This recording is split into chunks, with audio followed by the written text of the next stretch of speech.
Good morning. This is Tom, aka Gerion, here for what's my background? I'm in the tavern. I'm in the tabletop tap room for tabletop tap room, and wow, what a day yesterday was! And in light of developments from yesterday,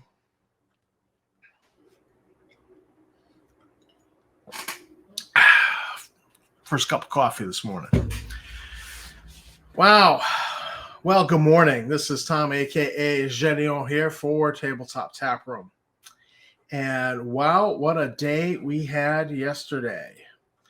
Tenkar blew up the internet a little bit by the revelation of the Star Frontiers New Genesis mass manuscript that has been sent out for playtesting. Includes really obnoxious, heinous, hateful things like a black subhuman race called the Negro race that is, they're big and strong, but they're very limited in their intelligence. There is a Nordic race, which is blonde hair, blue eyed, and they're above they're above board and everything. All of their stats have a minimum of 13, whereas the Negro race's intelligence can be no higher than 9. It's just ugly stuff, and naturally it blew up the internet. And we're not going to cover that. We're going to cover something else because I just thought like a palate cleanser would be a good thing today. Take the that ugly, racist, Nazi taste out of your mouth, right? I just thought you could use it. So where the springboard for today is, Tenkar also brought out that the creative geniuses at New TSR were actually copying the old space opera cover with their cover.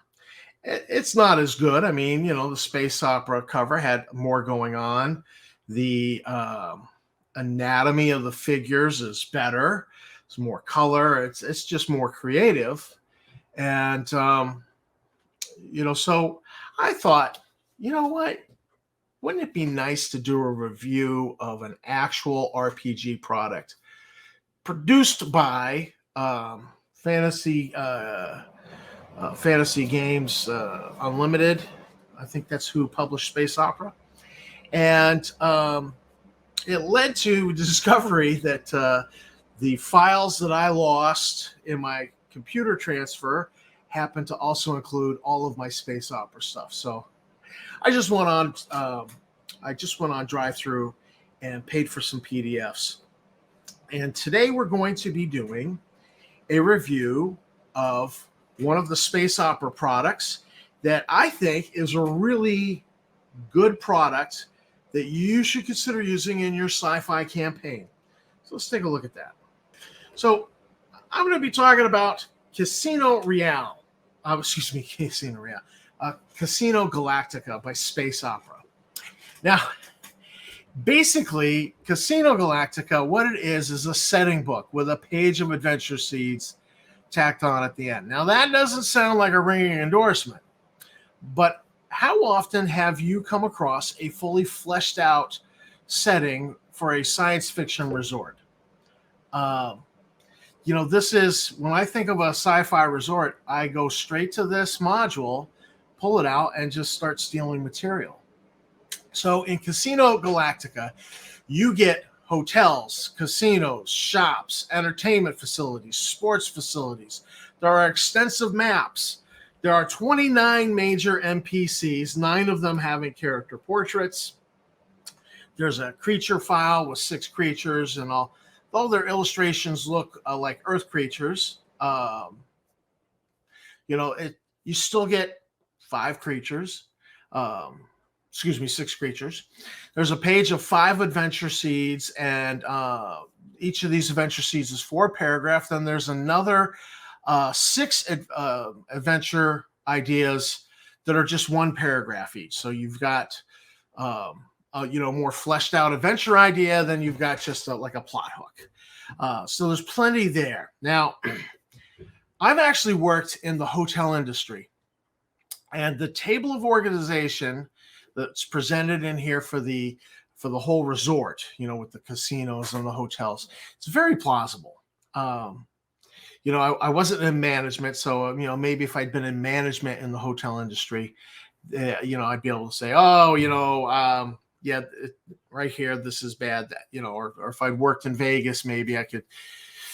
But the table of organization's good. The NPCs that are the major NPCs in the casino are, they're great. They have the big cheeses have well fleshed out backgrounds, and there's scope there for you to grab something and run with it and, create an adventure. Now the stats for the NPCs are space opera RPG. And I've never played space opera RPG, and I actually have not read the core rules. I've read the modules, not all of them, but a handful of them. The stats can be ignored. They seem a little complicated to me. At first glance, they almost kind of look like traveler stats. But you get a block of like all their ability, what I would translate as ability scores. Then you get several paragraphs of their background and who they are, their personality. Then you get their skills. To me, that was just a complicated way of doing it. And my favorite RPGs, the stat blocks for NPCs are much easier. So you can totally write in stat blocks yourself. They're all presented as human. Every NPC is presented as human, so you could easily, like if I was running this for Star Frontiers, I'd flip some of them and make them draw the sites, make them, where I felt it was appropriate. So the stat blocks, the artwork is black and white. Let's take a look at the artwork. The artwork is all done by one individual. Yes, Fantasy Games Unlimited. All of the artwork is done by the same guy, and like these 9 character portraits, like this particular character portrait, this is a good one. I like this as a character, as a portrait artist. This is not a bad piece of artwork. Now, this one here, there's something about the eyes I don't like. This profile shot, not a fan of, but I like this one here, 3/4 profile. And yeah, this one here. I really don't like this one here, but this one's fantastic. So, and then when we get down, again, plenty of maps laying out the casino and the hotels and the surrounding areas. This is a great image. I love this 4-arm alien at the futuristic slot machine. Busy background there. I want to scan down. So these are the flora and fauna drawn by the artist. And, for illustrations, they're not bad. The problem here is that they all look exactly like Earth creatures. However, that's not the greatest sin in the world. They're throwing in a picture just to have a picture, I guess. You could come up with art, or just use them. Just use them. But again, the artwork is a little bit of a product of its time. Some of it, I'm kind of like, I don't think you would see that in a modern RPG product. But we are talking 1983. So it's, I do like a lot of the artwork, and I appreciated the character portraits that were in here. Now, that said, the product does deliver a resort location in extensive detail.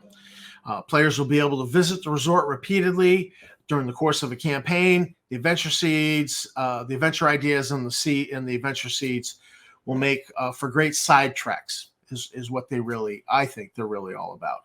The casino can fit into almost any campaign or game with minimal work.